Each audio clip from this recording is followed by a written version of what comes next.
De retour dans la salle des fêtes de Bernay, vous le savez, nous sommes depuis le début de cette journée dans le cheminement et la découverte du monde associatif du territoire Bernay Terre de Normandie, car c'est la rentrée des associations avec le forum des associations 4e ou 5e du nom selon les époques. Et nous recevons les différents acteurs et actrices de ces structures associatives. Aujourd'hui, on va s'intéresser à la croisée des chemins. On les a déjà reçus, ils reviennent nous voir avec beaucoup de plaisir. Ce sont notamment des gens qui animent, qui créent et produisent des spectacles et des activités autour et liées avec l'époque moyenâgeuse. La présidente est Céline Paletta et l'un de ses animateurs émérites est notre ami Pierre Dmitruc. Bonjour Pierre. Bonjour. Animateur émérite, voilà, parce que vous êtes connu sur le territoire et au-delà. Oui, tout à fait. C'est vrai que j'ai pas mal de casquettes. Mais là, voilà, je vais me contenter de celle de professeur de théâtre. Alors, la croisée des chemins, animer, créer, produire des spectacles, ça veut dire que c'est principalement théâtral. Il y a beaucoup de théâtre, effectivement. Donc, nous faisons de l'animation autour du Moyen-Âge, mais nous proposons des activités assez différentes. Ça peut donc être lié aux différentes activités du Moyen-Âge, comme la calligraphie, l'herboristerie, et donc la danse, oui, que nous allons mettre en pratique avec des cours que nous allons proposer cette année. C'est une nouveauté ? C'est une nouveauté, oui, tout à fait. Des danses médiévales ? Les danses médiévales, oui. Accompagnées avec la bande-son qui va bien ? C'est ça, oui, tout à fait. D'accord. Donc c'est principalement quoi au niveau musical ? Pour ceux qui sont un peu des férus de ce genre. Alors en fait, ce sont des musiques Renaissance. Plutôt Renaissance. Voilà. Donc là, on est plutôt vers 15-16e. C'est ça. D'accord. Et cours de danse, donc comment ça se passe ? Enfants, ados, adultes ? Donc sont plutôt les adultes, mais tout le monde est bienvenu, bien évidemment. C'est Cléromètre qui va diriger le cours. Donc tous les 2 mardis à la maison des associations de 19h à 21h. D'accord. Donc cours de danse médiévale, est-ce que ça veut dire qu'on vient, on laisse les habits au vestiaire et on revêt d'autres habits ? Alors c'est une option. Une option ? Je pense qu'au départ, oui, les gens vont rester en civil, voilà, dans leur costume de ville. Mais effectivement, il peut tout à fait être possible d'être en costume médiéval. Pour faire ces danses. Qu'est-ce qui est abordable dans ce monde médiéval et moyenâgeux dans sa grande largeur ? Qu'est-ce qui est abordable au niveau des enfants ? Comment ils le comprennent et comment ils l'absorbent en tout cas cette époque-là ? Pour eux, c'est surtout lié à l'imaginaire. Ce sont toutes les histoires qu'on raconte, les contes. Voilà, c'est une porte d'entrée vers, je dirais, le monde merveilleux, le monde de l'imaginaire, mais aussi la littérature. D'accord. Ça reste encore les joutes, les tournois, et les batailles de chevaliers ? Oui, c'est ça. C'est une façon de voir l'histoire. Oui, oui. Voilà. Mais effectivement, c'est-à-dire que c'est toujours pareil.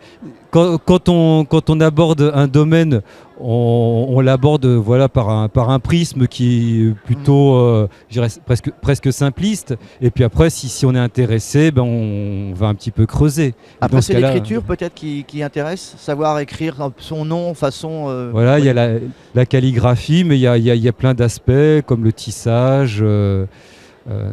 qui permettent d'aborder le Moyen-Âge à donc travers... le Moyen-Âge est ouvert aux femmes et aux filles alors, et aux jeunes filles. Aux femmes, aux hommes... par les activités, oui. Oui, tout à fait, oui. Oui, parce que quand on parle Moyen-Âge, c'est que les garçons, etc., les chevaliers, les gros bras, mais il n'y a pas que, parce que l'époque moyenâgeuse, la femme avait sa place, et ô combien importante, dans cette époque-là. Les cours de danse, les cours de théâtre, c'est découpé, enfants... Oui, tout à fait. Enfants, ados et adultes. Donc les enfants, ce sera à la maison des associations le mardi de 17h30 à 18h et le mercredi de 16h30 à 17h30. Pour les ados, toujours à la maison des associations le mercredi de 15h à 16h30. Et les adultes, le seul cours qui est ouvert, c'est celui du vendredi de 19h à 21h à la maison de quartier du Stade. D'accord. Alors, dans l'esprit collectif, on a du mal à imaginer qu'il puisse exister du théâtre médiéval. Alors, comment ça peut... comment vous arrivez, en fait, vous, à mettre ça en bouche et en écriture ? Alors, déjà parce que mes cours de théâtre sont beaucoup plus globaux. Je ne m'arrête pas à la période médiévale, donc c'est faisable. Il y a des farces, des choses comme ça qui existent tout à fait. Mais là, non. Mes cours de théâtre sont contemporains. Oui, voilà, je mets en scène plein d'auteurs contemporains, donc il n'y a pas de souci. Ça va de Molière jusqu'à des contemporains actuels? Oui. Voilà, par exemple, la dernière pièce que j'ai mise en scène, donc 8 femmes, c'est Robert Thomas qui a écrit la pièce. Elle date des années 50, mais Robert Thomas, c'était jusque des années 60-70. On avait reçu une personne justement qui cherchait un metteur en scène et qui vous avait trouvé. Elle avait eu les articles dans la presse locale et régionale, et on avait parlé de vous justement pour cette mise en scène, et on avait même dit que ça pouvait tourner, que les femmes étaient en fait pas souvent les mêmes sur la pièce. Oui. Voilà, qu'on avait besoin de... Est-ce qu'on a besoin d'adhérents? Là, toujours besoin d'adhérents, évidemment. Parce que là, pour jouer, admettons, cette pièce-là, si vous avez à la rejouer, est-ce qu'il vous faut renouveler les actrices? Certaines sont parties, donc effectivement, d'autres peuvent revenir. Mais surtout, là, nous mettons en route d'autres projets. Donc que ce soit le groupe du vendredi, mais s'il y a aussi pas mal d'inscriptions nouvelles, j'envisage d'ouvrir un autre cours le lundi ou le mercredi. D'accord. En sachant que j'ai déjà un cours le jeudi, mais là la distribution est déjà faite. Ah, vous avez un agenda présidentiel, vous? Oui, d'autant plus que j'ai d'autres cours dans d'autres communes. Et avec d'autres associations également. Exactement. Les dates les plus importantes qui surviennent maintenant au niveau de l'agenda de l'asso? Alors, Noël, c'est loin, mais avant, il y a quelque chose ou pas? Voilà, donc les cours vont commencer à partir de la semaine du 20. Voilà, dans la semaine qui suit le forum des associations, donc à partir du 10, là, je poursuis les inscriptions. Et en fait, les cours donc, vont vraiment commencer à partir du 19-20. Voilà. J'ai vu aussi qu'il y avait des contes autour du Moyen-Âge par la compagnie à la croisée des chemins. Est-ce que vous êtes une compagnie au sein de l'association ou c'est une autre compagnie? Non, c'est la même.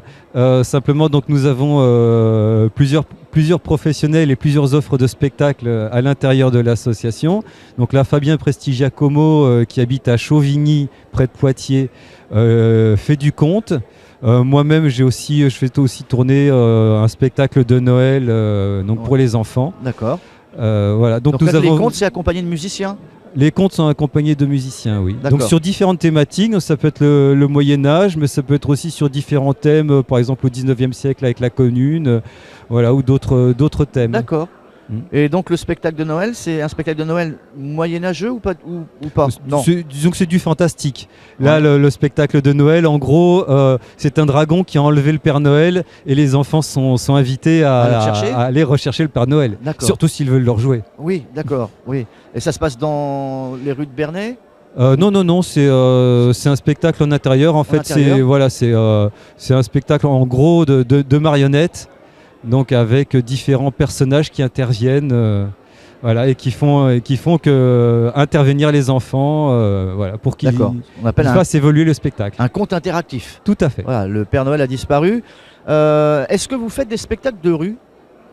Alors, pas pour le moment. Ça peut se faire. D'accord. Parmi les projets qui vous tiennent à cœur, d'ici 2019, 2020, est-ce qu'il y a des projets un peu fous qui sont pour l'instant dans l'ombre, dans un coin de grimoire? Écoutez, j'ai cru comprendre qu'il y avait un théâtre qui allait rouvrir à Bernay. Paraît-il. Donc, pourquoi pas y jouer? Pourquoi ne pas faire des projets à l'intérieur de cette belle structure, rentrer dans la programmation, quoi. Tout à fait. Moi, je l'ai fait avant, dans l'ancienne structure. Pourquoi ne pas le faire dans la nouvelle? Ce sont des choses à étudier. Mais effectivement, ça fait partie des projets un peu fous. Alors Pierre, merci. Le temps va bientôt nous être repris. On rappelle donc toutes les coordonnées, les contacts, etc. qu'il faut avoir pour les inscriptions dans les différents cours et manifestations que vous proposez. Où est-ce qu'on s'adresse et à qui on s'adresse? Alors, nous avons un site. Donc, en tapant à la croisée des chemins, on nous trouve.